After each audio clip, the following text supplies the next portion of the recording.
大家问千万字，逐工要甲大家做伙来捌一日。今日咱知讲美国总统大选结果应该就会确定啊。今仔日要甲大家小解这一日就是卡塔克阿卡第4条。古早台语字典解说卡本地意思是讲石头捅出来形。混看来讲，真实实在代志，咱讲是确实；啊，若确实肯定，咱讲是确定。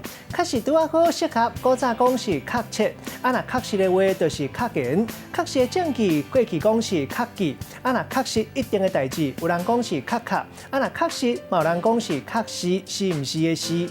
另外，还有一个借用字的音，读做确。带大家做伙来小解这两个词。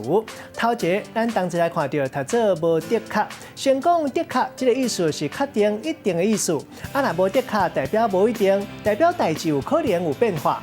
第二个词读做乌恰恰，这是形容一个人看起来歹蹭蹭的形。咱用一句话来举例，甲这两个词夹做伙。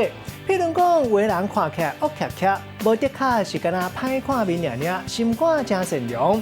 咱千万唔通敢若看一个人的外形，就来认定这个人甘好斗阵。今仔日小解这一日读做确第4条，另外一个借用字读做确第8条，提供给观众朋友来参考。